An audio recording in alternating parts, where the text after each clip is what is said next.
Shalom, Pak Pendeta. Lanjut. Pak, mantra itu apa tuh? Mantra itu bukan hanya sekedar kata-kata yang diulang-ulang. Kalau di dalam ilmu kebatinan, ilmu batin, ilmu gaib, mantra itu adalah kata sandi di alam gaib. Kata sandi? Kata sandi di alam gaib, di alam roh. Jadi ibaratnya kalau itu dihimpun passwordnya. Nah, mantra itu ada dua jenis.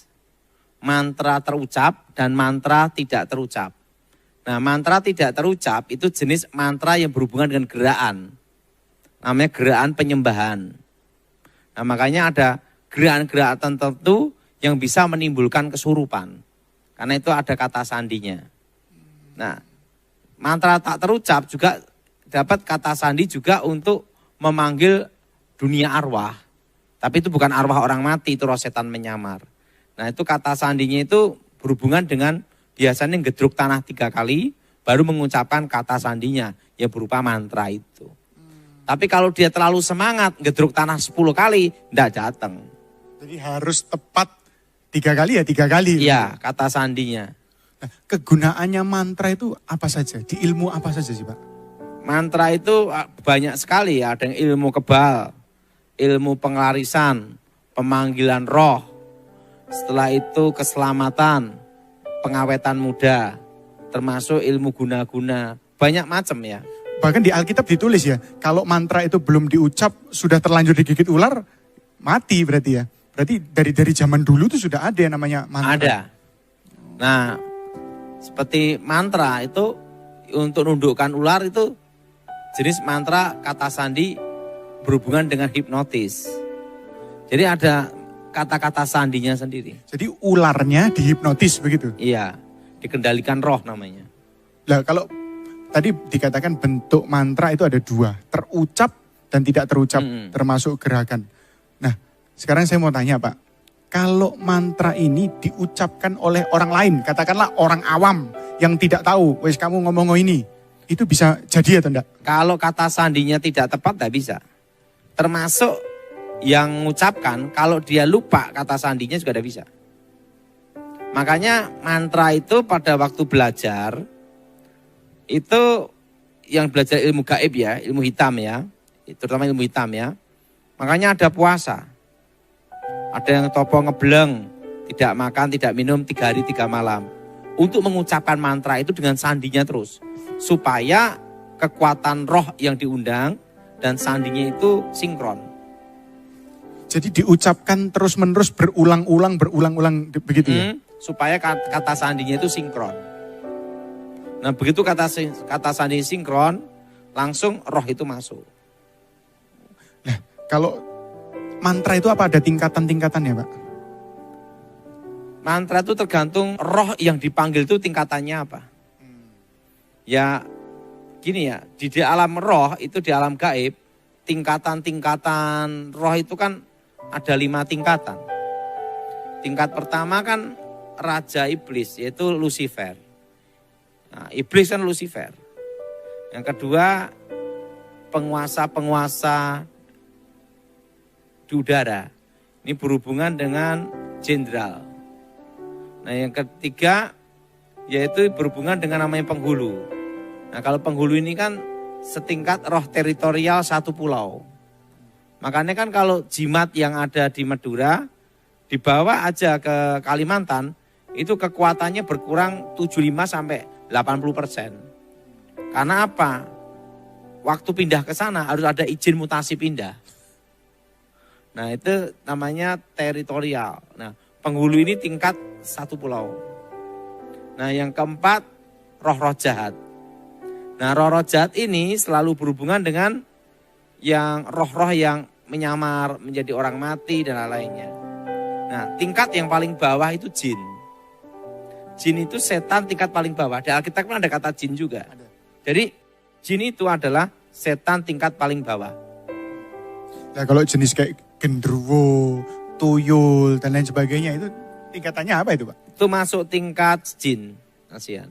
Masuk tingkat jin. Pak, diceritakan pengalaman mengenai mantra ini apa yang paling berkesan? Dalam arti pada waktu Bapak sebagai hamba Tuhan menghadapi yang namanya orang yang merapalkan mantra kepada Bapak? Oh sering ya. Setengah dari hidup saya kan adalah peperangan. Nah, ada yang baca mantra, ilmu kebal, ngetes. Dia dibacok enggak apa-apa, di karton enggak apa-apa. Ya saya doain darah Yesus ya rontok juga. Sana ada yang berdiri di atas pedang. Itu banyak sekali kasus-kasus seperti itu. Misalnya kiriman santet, kiriman mantra-mantra guna-guna. Kan nanganin kasus itu saya tuh sudah puluhan ribu ya, sampai lupa. Saking banyaknya. Saya dengar katanya ada bahkan orang yang melakukan tindak kejahatan ngerampok rumah itu pakai mantra, orang bisa tidur semua, Pak. Itu ilmu sirap. Saya dulu punya. Jadi ilmu sirap itu, kalau dulu nama ilmu sirap saya namanya sirap Begonondo. Jadi begitu mantra diucapkan, itu malam ya. Itu harus arah anginnya sama. Nah repotnya angin balik itu. Makanya kalau orang mau nyirep harus lihat arah angin. Saya itu wetonnya. Weton, san daerah itu apa. Penunggu di situ apa. Itu baca mantra, arah anginnya tepat, langsung satu kampung tidur semua. Nah dulu ngerampok gitu, orang ngerampok kayak ilmu sirep.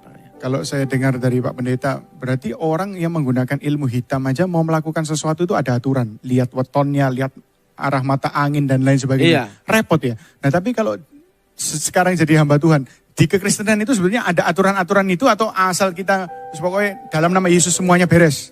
Ya ada aturan. Aturannya percaya. Kedua, jangan aneh-aneh lah.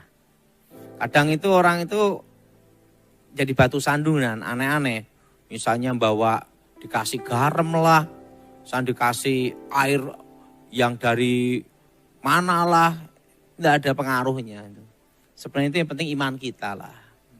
Dan aturannya apa ya, sesuai hukum Tuhan aja lah. Gak usah neko-neko. Oke. Pak, ini dampaknya orang yang kena mantra itu biasanya apakah dia itu tiba-tiba jadi linglung atau dia kelihatan enggak sih orang kalau kena mantra itu dampaknya kelihatan atau enggak? Kelihatan, kalau kena guna-guna itu mata kosong.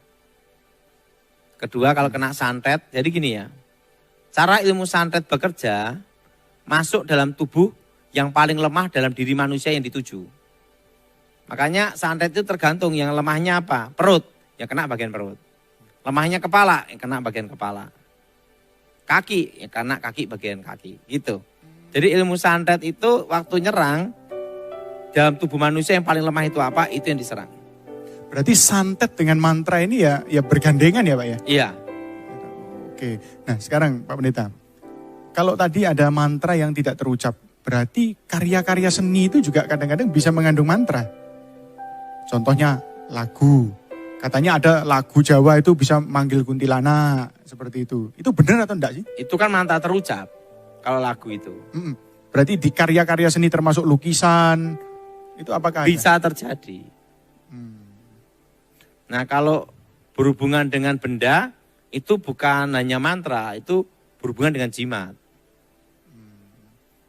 Nah, film Indonesia, film horor Indonesia. Wah, setan Indonesia ini lebih serem daripada setan Eropa. Nah kok bisa Pak Pendeta? Lah di Eropa kan jarang ada suster ngesot.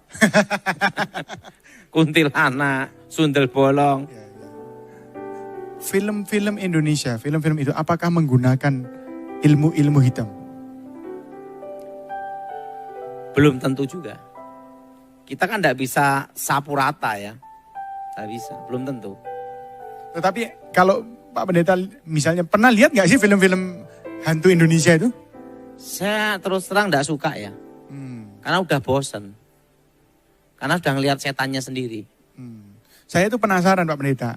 Apakah dari film itu kelihatan kan bisa lihat oh ini pakai ilmu, enggak pakai ilmu. Saya jarang lihat kayak gitu ya. Jarang ya.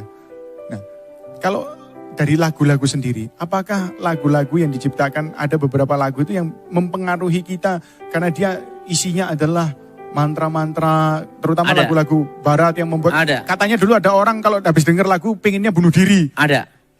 Itu namanya gelombang otak. Kalau itu jenis lagu yang dipersembahkan ke iblis dan itu kata-katanya pun untuk mempengaruhi gelombang otak. Itu hampir mirip dengan gelombang seperti mempengaruhi alam bawah sadar, getaran frekuensi namanya. Bisa. Lagu itu bisa dipakai Tuhan, tapi lagu bisa dipakai setan. Nah, Pak, saya mau tanya sebetulnya ini, dampaknya orang yang kena mantra, kalau orang percaya itu bisa enggak? Kan Alkitab berkata dalam Bilangan 23 ayat 23, tidak ada mantra yang mempan terhadap Yakub maupun tenungan terhadap Israel. Artinya kalau kita hidup dalam Tuhan itu tidak bisa kena, kecuali ada celah. Nah, ini celah ini menarik. Berarti orang percaya kalau berbuat dosa, mantra itu bisa masuk. Nah, celah ini selalu berhubungan dengan dosa yang mengikat. Nah, mantra kan ada dosa yang mengikat, ada dosa yang tidak mengikat. Nah, dosa yang mengikat itu contohnya itu berzina. Kedua, ngerokok, itu mengikat. Merokok, nah ini kalau jemaat Tuhan ini harus digarisbawahi. Merokok itu adalah ikatan. Itu karena sekalipun pendeta lah ngerokok disantet pasti ambruk. Karena itu dosa mengikat. Dosa kan ada dosa yang mengikat dan ada dosa yang tidak mengikat gitu loh.